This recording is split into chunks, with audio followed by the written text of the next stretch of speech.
모든 만물의 주인 되신 하나님, 오늘 이 시간 주님 앞에 나와 예배할 수 있는 특권을 주심을 믿으며 감사와 찬양을 올려드립니다. 신앙과 세상 사이에서 길을 잃은 것 같을 때, 인생의 여러 문제와 어려움 앞에서 무엇을 선택해야 할지 막막할 때, 말씀을 듣게 하시고 다시 기도할 수 있는 이 시간이 주님이 주신 응답이며 축복임을 믿습니다. 이 시간 예배당에서 또 치열한 일상의 현장에서 함께 예배하고 말씀 듣는 모든 주의 자녀들을 기억하시고 붙들어 주시옵소서. 주님의 음성을 듣게 하시고 불안했던 마음에 믿음을 더하여 주셔서 신앙인답게 성도답게 살아가는 높은 뜻 덕소의 가족들 되게 하여 주시옵소서. 이 시간 우리의 마음을 열어 나아가오니 성령 하나님 말씀하시고 깨닫는 은혜 허락하여 주시옵소서. 감사드리며 우리와 함께 하신 예수님의 이름으로 기도드립니다. 아멘. 오늘 우리에게 주시는 하나님의 말씀은 누가복음 23장 50절로 56절까지 말씀입니다. 누가복음 23장 50절로 56절까지 말씀, 저와 여러분이 한 절씩 교독하시고 56절 말씀을 합독하도록 하겠습니다. 하나님의 말씀입니다. 공회의원으로 선하고 의로운 요셉이라 하는 사람이 있으니 그들의 결의와 행사에 찬성하지 아니한 자라. 그는 유대인의 동네 아리마대 사람이요 하나님의 나라를 기다리는 자라. 그가 빌라도에게 가서 예수의 시체를 달라 하여 이를 내려 세마포로 싸고 아직 사람을 장사한 일이 없는 바위에 판 무덤에 넣어두니 이 날은 준비일이요 안식일이 거의 되었더라. 갈릴리에서 예수와 함께 온 여자들이 뒤를 따라 그 무덤과 그의 시체를 어떻게 두었는지를 보고 함께 읽겠습니다. 돌아가 향품과 향유를 준비하더라. 계명을 따라 안식일에 쉬더라. 아멘.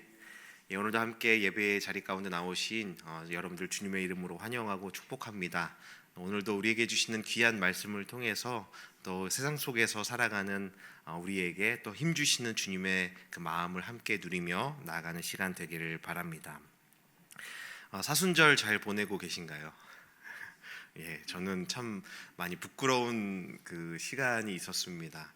요즘에 이제 그 교육부에서 저희 아이들에게 사순절 프로젝트 또 이렇게 그 기도를 하게 하는 그 공과를 주어서 날마다 아이들이 자기 전에 꼭 그 사순절 묵상을 하고 기도를 하고 자는 모습을 보면서 마음이 뜨끔했습니다. 아이들도 저렇게 하는데 저는 그냥 텔레비보다 잘 때도 있었고, 예, 지쳐서 그냥 골아 떨어질 때도 있었는데 나보다 낫구나라는 생각을 하면서 다시 좀 정신을 차려야겠다라는 생각을 하게 되었습니다. 그래서 사순절을 또 이렇게 묵상하면서 또 저에게 주신 마음들 또 함께 이 말씀을 통해서 나누어 보려고 합니다. 오늘 말씀은 이제 예수님께서 십자가에 못 박혀 돌아가시고 그 이후에 일어난 사건이죠. 예수님이 십자가에 달려서 돌아가실 때 그 현장에는 여러 부류의 많은 사람들이 모여들었습니다. 좋은 구경거리를 보기 위해서 모여든 구경꾼들도 있었을 것이고, 로마 군인들, 그리고 사내들인 공회 의원들, 그리고 예수님을 따르는 사람들과 여인들도 그 현장에 함께 있었을 것입니다. 이 사람들은 모두 각각의 자신들의 목적과 시선으로 예수님의 십자가를 바라보고 있었을 거예요. 그런데 오늘 이 본문의 저자인, 성경의 저자인 누가는 그 많은 부류의 사람들 중에서 한 사람에게 카메라 앵글을 이렇게 들이대기 시작합니다. 포커싱이 점점 한 사람에게 포커싱이 되면서 이 사람을 우리에게 보여주고 소개하고 있지요. 그런데 누가만, 이 본문의 저자인 누가만 그런 것이 아니라 마태, 마가, 요한, 이 사복음서의 저자들 모두 이 아리마대 사람 요셉이라는 사람을 집중적으로 보여주고 있습니다. 헬라어 성경을 보면 그런 의도가 조금 더 명확하게 드러나는데, 이 개역개정 성경에는 그 표현되지 않고 기록되지 않은 접속사가 이 본문의 가장 처음에 기록이 되어 있습니다. 카이이두라는 접속사가 이 본문의 가장 처음에 있는데, 그런데 보라라는 접속사입니다. 이것은 강조하는 의미예요. 그 주위에 산만했던 우리를 자 여러분 보십시오라고 하듯이 주위를 집중하고 환기시키면서 그 이야기를 시작할 때 이 접속사가 사용됩니다. 이 접속사가 누가복음 19장에서도 사용되는데 삭개오를 소개할 때도 이 카이이두라는 접속사로 그 삭개오 본문이 시작되었습니다. 삭개오의 삶을 한번 천천히 유심히 돌아보고 살펴보아라 라고 소개할 때 이 접속사가 사용되었었죠.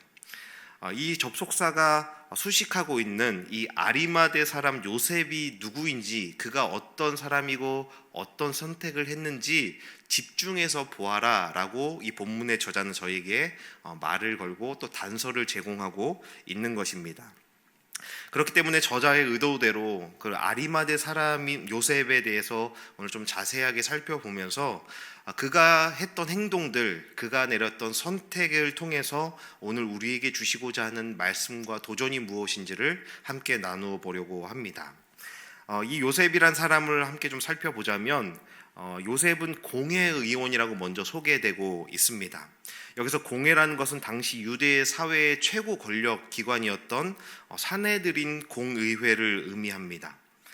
사내들인 공의회의 구성원은 서기관, 바리새인, 제사장들로 구성된 유대 사회 정치, 사회, 종교, 사법권을 주도하고 다스리는 최고 사회 지도층을 의미합니다.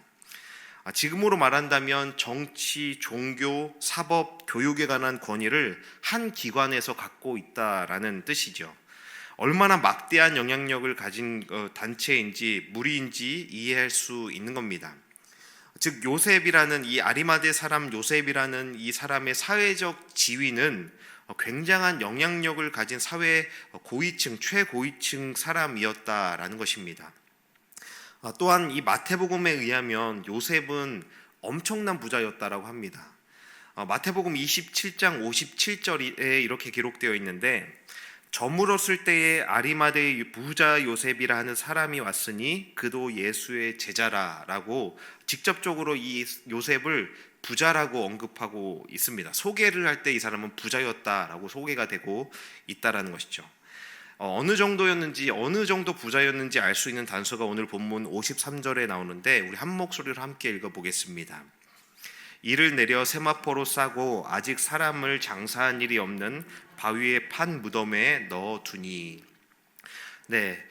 이는 그가 예수님의 시신을 장례하기 위해서 새 무덤을 준비할 재정적 능력이 있었다라는 것을 의미합니다.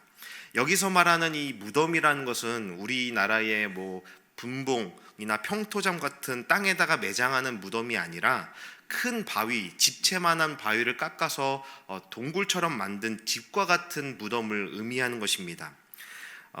지난주에 저희가 묵상했던 매일 성경 본문 중에 거라사인의 광인이 등장하는 본문이 있었습니다. 그 본문에서 그 귀신 들린 사람이 무덤 사이에 거하였다라고 표현되고 있는데, 이 무덤 사이에 살았다는 의미가 우리나라의 봉분 같은 무덤이 아니라 돌을 파서 사람이 거주할 만한 무덤 속에서 살았다라는 뜻입니다. 마치 이 거라사인의 광인을 극적으로 연출하고 표현하기 위해서 그 무덤가에 우리가 전원일기가 아니고 전설의 고향이죠. 전설의 고향 같은 그런 무섭고 으스스한 분위기를 연출하기 위해서 무덤 사이에 거주하였다라는 것이 아니라 사회적으로 고립되고 사회적 죽음을 경험한 사회적으로 내몰리고 더 이상 갈 곳 없는 사람이 선택하여서 생존을 위해서 살아갈 수밖에 없었던 곳이 무덤 사이였다라는 것이죠. 생존을 위해서 선택할 수 있는 사람이 살만한 바람을 피하고 비를 피하고 그 짐승들의 위협을 피할 수 있는 공간이 바로 집과 같이 생겼던 그 무덤이었다라는 거예요. 이런 대표적인 예가 핍박과 박해를 피해서 그 1세기 기독교인들이 피해서 거주했던 곳이 카타콤이라고 하는데, 그곳이 바로 지하 무덤이었다라는 것이죠. 그런데 그런 당시에 이런 무덤을 모두가 소유할 수 있는 것은 아니었다라는 거예요. 가족묘로 소유하였던 개인의 묘로 준비했던 간에 그런 묘를 준비하고 그 예수님의 시체를 장례할 수 있었다라는 것은 이 요셉의 재력이 얼마나 엄청났다는 것을 보여주는 가장 분명한 근거라는 것이죠. 이처럼 사회적으로 이 요셉이란 사람은 엄청난 지위와 또 재력을 소유한 사람이었습니다. 하지만 그가 진짜 대단한 것은 그런 세상적 지위와 소유 때문이 아니었습니다. 사복음서 모두가 한결같이 설명하고 있는 것이 있는데 51절 말씀 우리 함께 읽어보도록 하겠습니다. 그들의 결의와 행사에 찬송하지 아니한 자라. 그는 유대인의 동네 아리마대 사람이요 하나님의 나라를 기다리는 자라. 성경의 저자, 특히 오늘 이 누가복음에서도 이 가로가 쳐져 있죠. 가로가 쳐져 있다는 것이 여러분 어떤 의미냐면 누가복음의 저자가 특별히 강조해서 보여주고 있는 겁니다. 당시에 사람들이 그냥 보고 읽은 것이 아니라 이 해설자가 이 사람은 이런 사람이야라고 가로까지 쳐서 이 사람이 어떤 사람인지를 첨가하고 부연 설명해주고 있는 겁니다. 요셉은 선하고 의로운 사람이었고 사람들로부터 존경받는 공회원이었습니다. 세상 가치와 권력에 가장 큰 영향을 받는 자리에 있었지만 그가 대단했던 것은 가로까지 첨가해서 설명하고 있는 내용이 사내들인 공의회가 내린 예수를 십자가에 못 박아 죽이라는 결의와 행사에 그는 찬송하지 않았던 사람이었다라고 설명하고 있습니다. 거짓과 불의에 동조하고 휩쓸리는 사람이 아니었다라는 거예요. 그런 세상, 그런 거짓과 불의가 판치고 그렇게 예수를 십자가에 못 박아 죽은 그들의 결정에 그는 동의하지 않았고 정의를 실현하기 위해서 선택하며 살아갔던 사람이다. 그가 그래서 대단한 것이다 라고 본문은 소개하고 있는 겁니다. 여러분, 이 사실이 왜 이렇게 특별하고 본문은 그런 요셉을 강조하고 집중해서 우리에게 바라보라고 설명하고 소개하는 것이겠습니까? 예수님께서는 우리가 잘 아는 것처럼 십자가에 못 박혀서 처형당하셨지요. 그런데 십자가에서 처형되었다라는 것은 그렇게 단순한 처형 방법이 아니었습니다. 로마 제국과 유대 사회에서 이 십자가 처형이라는 것은 매우 중요한 의미를 지니는 사건이었습니다. 단순한 처형이 형벌이 아니라 정치적, 사회적, 종교적으로 강력한 메시지를 담고 있는 처형 방법이었어요. 그래서 예수님의 사역과 십자가 사건을 이해하는데 이 십자가 처형이 어떤 의미인지를 이해하는 것이 굉장히 중요합니다. 십자가 처형의 의미를 간단하게 두 가지 정도로 함께 살펴보자면 첫 번째 십자가 처형의 의미는 로마 제국에서 가장 잔인하고 굴욕적인 사형 방법이었다라는 거예요.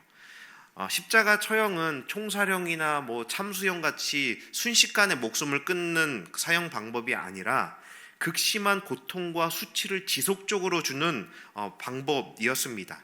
그냥 그 십자가에 달아서 며칠 동안 천천히 죽도록 하는 사형 형벌이었습니다. 그래서 너무나 잔인하고 고통스럽기 때문에 로마 시민들에게는 이 처형 방법을 적용하지 않았다라고 해요. 오직 노예나 반역자들이나 강도 등 가장 경멸받는 사람들에게 사용하는 처형 방법이 바로 십자가였죠. 두 번째 의미는 정치적 그리고 사회적인 통제 수단으로 이 십자가 처형 방법이 사용되었습니다. 반역자와 범죄자에 대한 경고로 이런 메시지를 담고 있는 거예요. 너희가 로마에 저항하면 이렇게 될 것이다 라는 무섭고 강력한 메시지를, 강력한 공포심을 조성할 때 이 십자가 처형의 방법을 사용했다라고 합니다. 이런 공개 처형 중 대표적인 사건이 기록되어 있는데 여러분 혹시 외화 드라마 중에 스파르타쿠스라는 외화를 듣거나 보신 적이 있으신지요? 좀 잔인하고 그래서 조금 어린 아이들과 함께 보기는 어려운 그 드라마인데 실제로 있었던 인물의 사건이라고 합니다. 그런데 역사적으로 이 로마군이 결국은 이 스파르타쿠스와 그의 동조했던 6천 명가량의 동료들을 모두 이렇게 체포하여서 이 십자가 처형의 방법으로 6천 명을 모두 그 로마로 가는 길가 좌우로 십자가에 달아서 처형한 사건이 있었다라고 합니다. 강력한 메시지를 주는 거죠. 로마에 저항하면 결국은 이렇게 된다라는 그 메시지를 남긴 사건이었다라고 합니다. 또한 요세푸스의 역사가 그 요세푸스의 기록 중에 유대 전쟁사라는 기록에 기록된 사건이 있는데 유대인들이 로마를 상대로 반역했던 유대 반란 사건이 있었습니다. 그때 로마군은 예루살렘 성벽에 수천 명의 유대인을 체포해서 그 십자가에 못 박아서 공포심을 조성했다고 합니다. 요세푸스는 그 기록에서 이렇게 말하는데 유대 성벽 주변이 십자가로 가득 찼다라고 기록이 되어 있습니다. 이 또한 강력한 메시지를 주는 거죠. 너희가 유대인들이 로마에 우리에게 저항하고 반역했을 때 너희에게 너희는 이런 운명을 맞이하게 될 것이다라고 강력한 메시지를 주고 있는 것입니다. 따라서 예수님이 십자가에 못 박혀 돌아가셨다라는 것은 당시 유대 사회에서 예수라는 인물의 인식이 어떠했는지를 단적으로 보여주는 가장 분명한 단서인 것이죠. 범죄자 취급을 당하셨고 반역자이셨으며 지도층뿐 아니라 많은 사람들이 예수에 대해서 적대적이었다라는 것을 알 수 있는 겁니다. 수많은 사람들이 예수를 십자가에 못 박아 죽이라고 소리쳤고 그들의 바램대로 예수님은 십자가 위에서 숨을 거두셨습니다. 더군다나 요셉이 이 사람이 속해 있던 산헤드린 공의회는 예수의 심판과 죽음을 주도했던 무리였지요. 그런 상황에서 여러분 한번 상상해 보시면 좋겠어요. 십자가에서 처형당한 예수의 시체를 내가 장례할 테니 나에게 달라라고 요구하는 것이 어떤 의미였겠습니까? 공개적으로 나는 예수의 편이고 나는 예수와 뜻을 같이 하는 사람이다라는 것을 드러내는 행동이었습니다. 범죄자, 반역자 예수와 함께하는 사람이다라는 것을 공개적으로 드러내는 행위였다라는 거예요. 가장 끔찍한 형벌로 처형당한 정치범, 반역범 예수와 뜻을 같이 한다는 것을 시사하는 것이죠.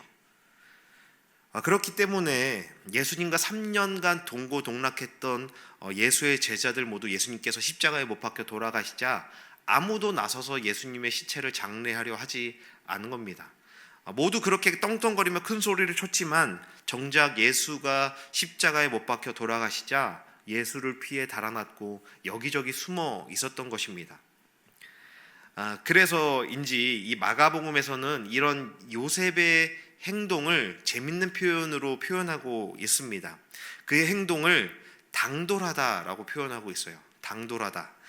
마가복음 15장 43절 말씀인데 아리마대 사람 요셉이 와서 당돌이 빌라도에게 들어가 예수의 시체를 달라 하니 그는 존경받는 공회원이요 하나님의 나라를 기다리는 자라라고 기록이 되어 있어요.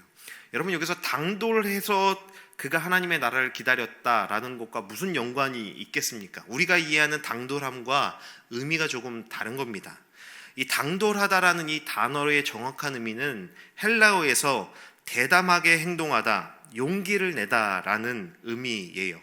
용기를 가지고 담대하게 행동했다라는 것입니다. 그러니까 다시 이 말씀을 풀어서 말한다면 요셉이 용기를 내서 담대하게 빌라도에게 가서 예수의 시체를 달라 했다라는 것입니다. 용기가 필요했다라는 거예요. 즉 요셉은 당시 유대 지도층과 로마 권력 앞에서 나는 예수의 제자이고 나는 예수를 따르는 사람이고 나는 예수와 뜻을 함께하는 사람이다라는 것을 공표하는 용기가 필요한 행동을 하고 있는 것입니다. 요셉이 공회원 신분으로 산헤드린과 로마 정부에 의해 정죄를 받아 십자가형을 받은 예수를 장사 지낸다는 것은 그가 지금껏 그토록 쌓아 올렸던 재력과 사회적 지위 모두를 삶의 기반을 모두 잃어버릴 수 있다는 것을 각오하고 전제하는 말 그대로 자신의 삶을 건 모험과 같은 선택이었다라는 것이죠.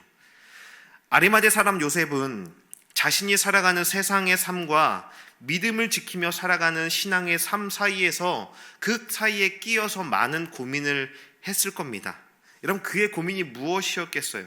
여러분이 만약에 요셉이었다면 그토록 열심히 쌓아 올렸던 삶의 재력과 신분, 그 지위와 또 예수를 따르는 제자의 삶, 신앙의 삶 사이에서 여러분 고민하고 있다면 여러분 어떤 선택을 하시겠냐라는 것이죠. 요셉은 수없이 많은 밤을 고민하며 보냈을지 모릅니다. 나는 이곳에서 무엇을 하고 있는가? 나는 이들과 다르다고 생각하지만 결국 나는 아무것도 바뀌지 못하고 있지 않은가? 나는 하나님을 믿고 따르려 하지만 현실 앞에서는 한없이 무력한 존재가 아닌가라는 고민들을 했을 겁니다. 그는 공의회의 부정과 부패를 알았지만 그 부정과 부패를 바꿀 만한 힘이 없었던 것을 고민했을 수도 있어요.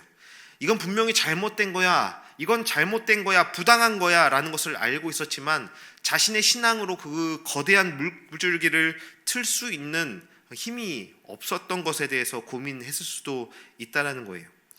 그는 예수님의 사형이 부당한 것을 알았지만 그 거대한 결정을 막을 수가 없었습니다. 결국 그는 신앙을 지키고 싶지만 현실 속에서 갈등하며 무력함을 느끼는 그런 신앙인이었다라는 거예요. 그는 제자들처럼 예수님과 동행하며 기적을 보고 가르침을 직접 받은 사람은 아니었지만 분명히 예수님을 따르는 신앙을 가진 사람이었습니다. 그러나 예수를 따르는 믿음과 사내들인 공회원이라는 그의 위치는 충돌할 수밖에 없었던 겁니다. 그는 신앙을 지키려 했지만 자신이 속한 자리에서는 그것을 명확하게 드러내기가 어려웠다라는 거예요. 그리고 바로 그 요셉이 느꼈던 무력함과 부담감은 이 세상 가운데 살아가는 저와 여러분이 느끼는 무력함과 부당한 경험과 같다라는 것입니다. 그가 그동안 침묵할 수밖에 없었던 이유는 어쩌면 오늘날 우리가 살아가는 세상에서, 우리가 살아가는 직장에서, 사회에서 신앙인인 것을 드러내는 것이 쉽지 않은 것과 비슷한 것일 것입니다. 현실을 살아가면서 신앙을 지키는 것은 때로는 침묵을 강요받는 것처럼 느껴질 때가 있다라는 겁니다. 정직하게 살고 싶지만 부정과 타협하지 않으면 불이익을 받을 수밖에 없는 그 세상의 선택의 기로에 놓이게 될 때도 있습니다. 정의를 크게 외치고 싶지만 그 정의를 외치고 주장하는 것이 내 삶을 너무나 어렵게 만들 수도 있다라는 것이죠. 세상의 흐름과 맞서서 싸우는 것이 불가능해 보일 때, 그럴 때 우리는 어떻게 해야 하겠냐라는 것입니다. 아리마대 요셉 역시 이런 갈등 속에서 살아왔을 것입니다. 그러나 예수님께서 십자가에서 죽으신 후 그는 더 이상 침묵할 수가 없었던 거예요. 그는 자신의 신앙을 드러내야 할 때임을 깨달았고 목숨을 걸고 빌라도에게 나아가 예수님의 시신을 달라고 요구했습니다. 그는 지금까지 숨겨왔던 믿음을 행동으로 보이는 결단과 각오로 이 행동을 실행하고 있다라는 것이죠. 그래서 존 스토트는 자신의 책 제자도에서 이렇게 말했습니다. 신앙과 세상의 삶이 충돌할 때 우리는 늘 결정을 해야 한다. 신앙을 선택하는 것은 위험을 감수하는 것이며 우리가 진짜 누구를 따르는지를 보여주는 순간이다 라고 말했습니다. 오늘날 우리의 신앙도 그러한 것이지요. 우리는 신앙을 고백하는 순간부터 세상의 가치관과 부딪힐 수밖에 없는 사람들입니다. 그러나 중요한 것은 우리가 결정해야 할 순간은 반드시 온다라는 겁니다. 그리고 그 순간 우리는 아리마대의 사람 요셉처럼 믿음을 따라 선택할 것인지 아니면 여전히 현실과 타협하며 침묵을 결정할 것인지를 우리는 선택해야 한다는 것입니다. 요셉은 바로 그 선택의 순간 모든 것을 걸고 신앙을 선택했다라는 것입니다. 이제 우리도 우리의 삶에서 그런 선택의 순간이 찾아올 때 우리가 어떤 결정을 해야 할 것인지 깊이 고민해 봐야 하는 것이죠. 사랑하는 여러분, 저와 여러분이 살아가는 세상은 불의와 거짓, 교만과 정욕이 가득한 세상일 것입니다. 아리마대 사람 요셉이 살아야 했던 세상처럼 우리의 신앙과 삶으로 변화시킬 수 없고 막을 수 없는 거대한 불의와 거짓 앞에 우리는 너무나 작고 연약한 존재이고 무능력하게 느껴질 때가 많을 거예요.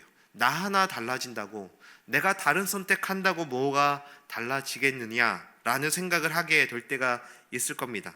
하지만 하나님은 그럼에도 우리에게 하나님의 뜻을 살아내라 말씀하셨고, 예수님은 자신을 따르는 제자가 되라고 우리를 초청하고 부르고 계신 것입니다. 아리마대 사람 요셉의 삶이 기억될 만하고, 그를 통해 우리에게 하시고자 하는 말씀은 바로 이 메시지인 것이죠.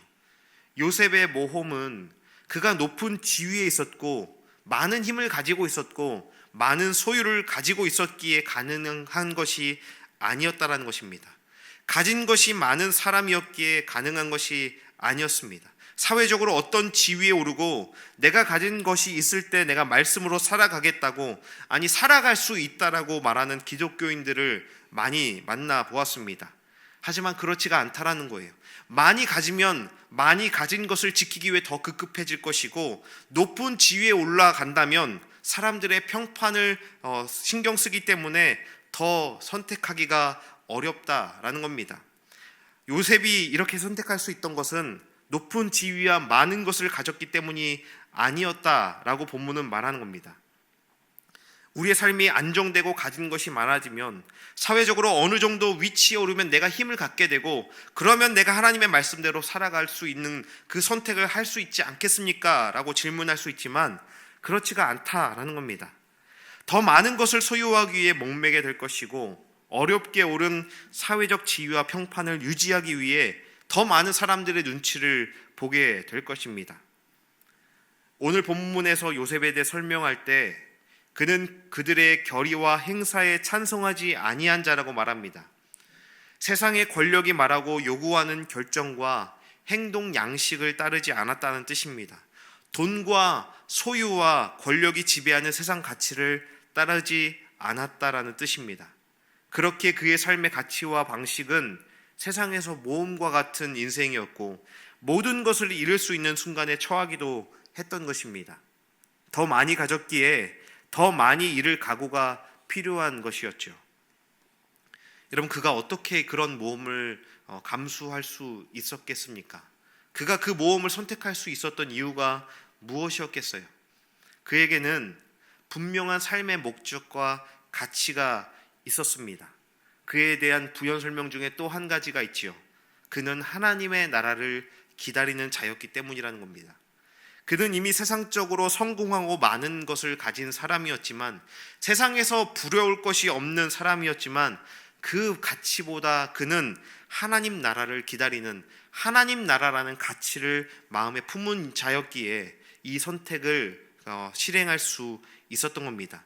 그 가치가 그의 마음에 있었기에 그것을 지키기 위해 거짓과 불의와 손잡지 않았다라는 것이죠.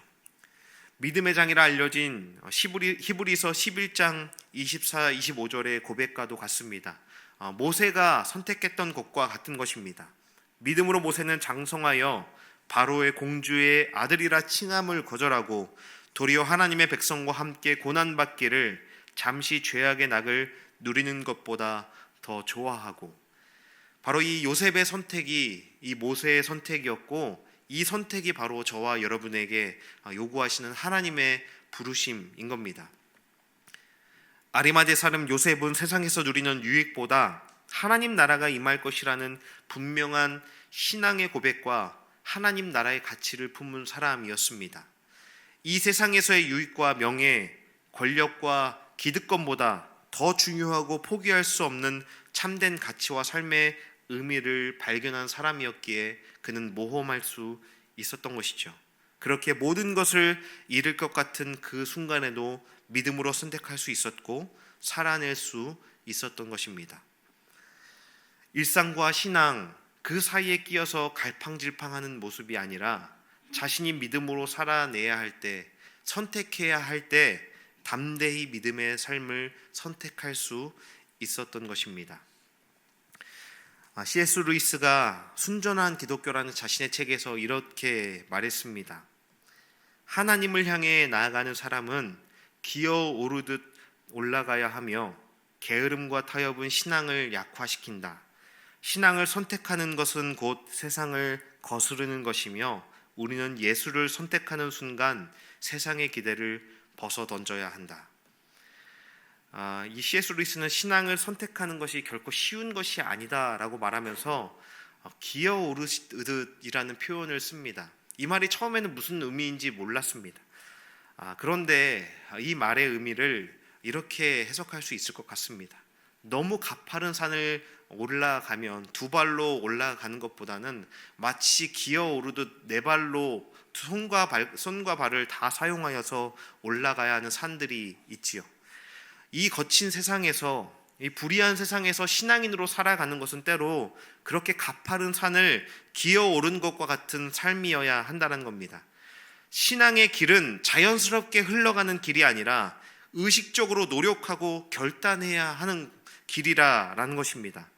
사람들은 종종 신앙을 단순히 좋은 가치관이나 도덕적인 삶을 선택하는 것이라고 생각하지만 이 C.S. 루이스는 신앙이라는 것이 단순히 착하게 사는 것이 아니라 철저하게 하나님을 따르는 삶이어야 한다는 것을 강조하는 것입니다. 그런데 문제는 이 세상의 흐름이 하나님을 따르는 방향과 정반대라는 것입니다. 예를 들어 세상은 편리함과 안락함을 추구하지만 반면 신앙은 희생과 헌신을 요구하는 겁니다. 세상은 네가 원하는 대로 살아라, 네가 주인이 되어라 라고 말하지만 신앙은 하나님을 신뢰하고 그분의 뜻에 순종하라 라고 가르칩니다.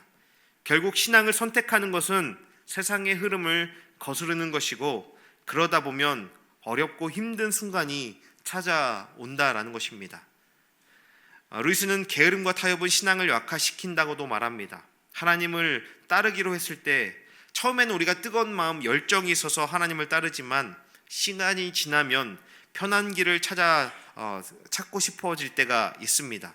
세상의 유혹이나 현실적인 어려움 앞에서 조금씩 타협하기 시작하면 결국 신앙이 희미해지고 나중에는 하나님을 멀리하게 될 수 있습니다.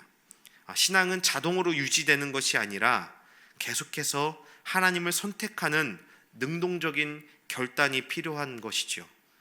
그래서 신앙과 믿음의 삶은 마치 물살이 거센 강에서 노를 저어서 나아가는 것과 같은 것입니다. 노를 젓기를 멈추면 배는 자동으로 뒤로 밀려나게 됩니다. 마찬가지로 신앙도 계속해서 하나님을 향해 나아가려는 의식적이고 의지적인 노력이 필요하다는 겁니다. 우리가 하나님을 선택할 때마다 그것은 세상의 기대와 가치관을 벗어 던지고 오직 하나님의 뜻을 따라 살겠다는 결단이 되는 것입니다. 결국 이 C.S. 루이스의 말은 신앙은 쉬운 것이 아니다라는 것이죠. 신앙은 단순히 좋은 느낌이나 평안함을 주는, 안심을 주는 것이 아니라 실제로 우리의 삶을 바꾸고 방향을 전환해야 하는 것입니다. 그리고 이 길을 가려면 계속해서 하나님을 선택하고 세상의 방식과 타협하지 않으며 끊임없이 믿음의 노력을 기울여야 한다라는 것을 우리에게 말하고 있습니다.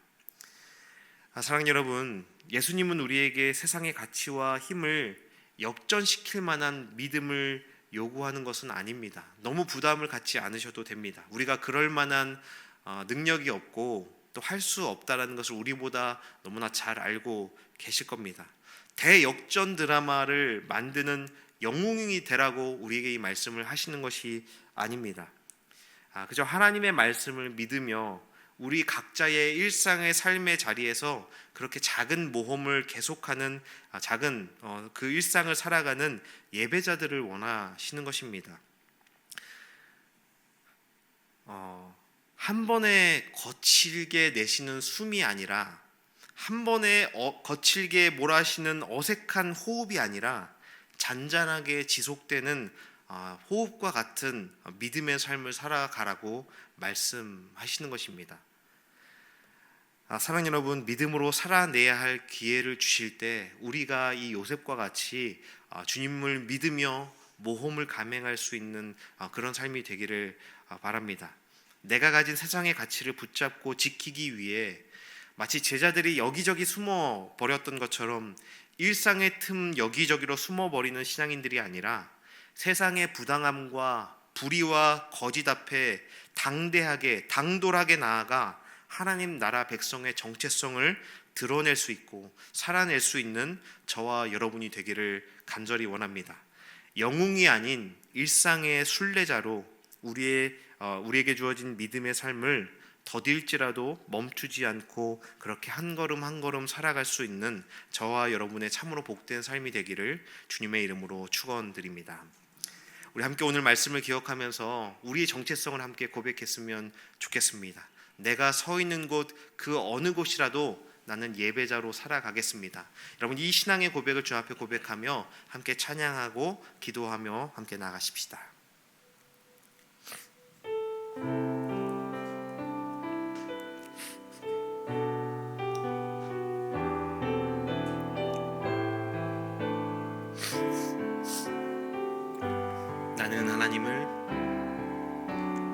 나는 하나님을 예배하는 예배자입니다.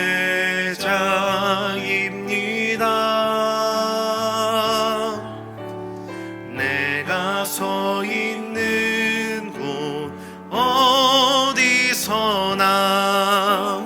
하나님을 예배합니다. 내 영혼 거룩한 은혜를 향하여 내 마음 완전한 하나님 향하여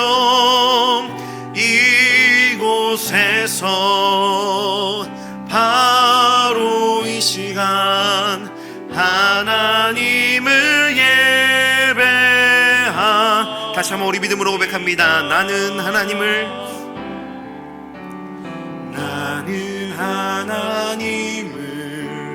예배하는 예배자입니다.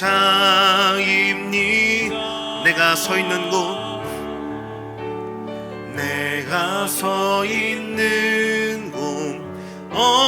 어디서나 하나님을 예배합니다.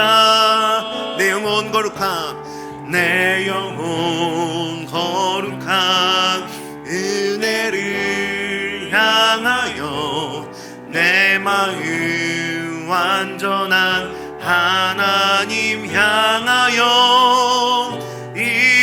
이곳에서 바로 이 시간 하나님을 예배. 다시 한번 고백합니다. 내 마음, 내 영혼 거룩한 은혜를 향하여 내 마음 완전한 하나님 향하여 이곳에서 바로 이 시간 하나님을 예배합니다. 아멘. 여러분, 함께 이 시간 기도할 때에 여러분의 일상의 삶을 우리 하나님 앞에 좀 의탁하십시다. 우리가 좀 안주하게 안일하게 생각하는 것이 있어요. 예수 그리스도의 십자가가 내 삶과 동떨어진 그 어느 곳에 세워진 것이다라고 우리가 그렇게 우리의 마음을 안주하며 생각할 때가 있지만, 예수 그리스도의 십자가는 바로 저와 여러분이 딛고 살아가는 그 일상의 자리, 그 겟세마네 동산 위에 세워진 십자가였음을 우리가 기억하십시다.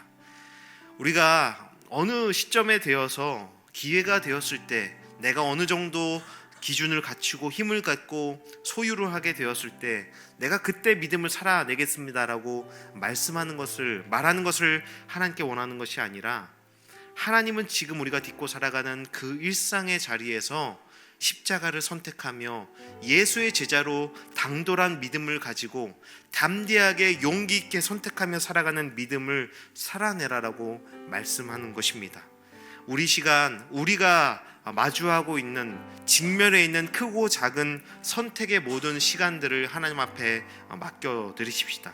그리고 하나님, 내가 믿음으로 선택하며 살아갈 수 있는 용기를 달라고 함께 기도하십시다. 세상의 거대한 흐름과 그 부당함과 불의를 우리의 그 작은 믿음의 실천을 통해 바꿀 수 없지만, 그 거대한 물줄기를 우리가 틀 수는 없을지라도 하나님 우리에게 맡기신 그 삶의 자리에서 하나님의 나라를 이루며 선택하며 살아갈 수 있도록 하나님 우리에게 용기를 주시고 그 믿음의 선택 가운데 함께하여 달라고 우리의 삶을 주님 앞에 맡겨드리고 의탁하며 우리 또한 이 요셉처럼 당돌한 믿음으로 살아가겠다 고백하며 함께 기도하며 나가길 원합니다. 기도하시겠습니다. 사랑하는 주님, 주님이 우리의 삶의 주인 되시고 주님 우리의 소망 되심을 다시 한번 믿음으로 고백합니다. 우리가 하나님 예수 그리스도의 십자가를 그 어느 것 내 삶과 동떨어진 그 어떤 곳에 세워두는 것이 아니라 지금 내 삶의 그 걸음 위에 하나님 내가 걷고 있는 그 인생의 길 위에 세워진 십자가임을 기억하며 주님과 함께하는 자로 나를 드러낼 수 있도록 나의 정체성을 고백할 수 있도록 내가 예배자로 살아갈 수 있도록 우리 가운데 믿음을 더하여 주시옵소서. 우리 또한 이 세상의 거대한 물줄기 앞에 거대한 파도와 같은 이 부당함과 불의 앞에 내가 예수와 함께하는 자라고 내가 예수의 제자라고 내가 예수의 길을 따르는 자라고 당돌하게 나의 믿음을 드러낼 수 있도록 하나님 우리 가운데 믿음의 도전을 허락하여 주시옵소서.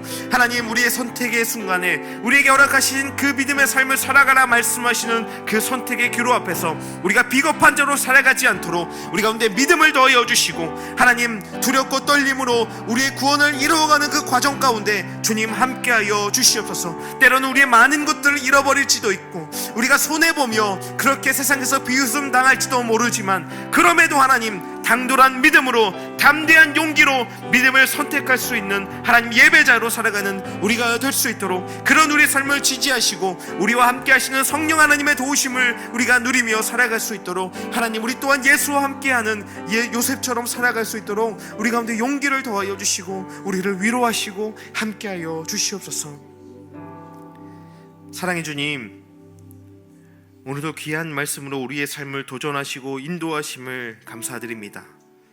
주님, 우리가 일상과 신앙 사이에서 갈팡질팡하는 신앙인이 아니라 믿음을 보이고 살아내야 할 순간에 망설이지 않는 요셉과 같은 믿음의 사람 되게 하여 주시옵소서. 우리가 세상을 변화시키는 영웅적인 반전 드라마의 주인공이 아니라 매일의 삶 속에서 소소하지만 끊임없이 믿음을 실천하는 신앙인이 되게 하여 주시옵소서. 하나님 나라를 기다리는 우리의 마음이 더욱 커지게 하시고 세상의 권력과 가치에 휩쓸리지 않으며 하나님의 뜻을 따라 살아가는 참된 신앙인으로 살아가는 예배자들 되게 하여 주시옵소서. 감사드리며 우리의 주인 되시고 영원한 소망이신 예수 그리스도의 이름으로 기도드립니다. 아멘.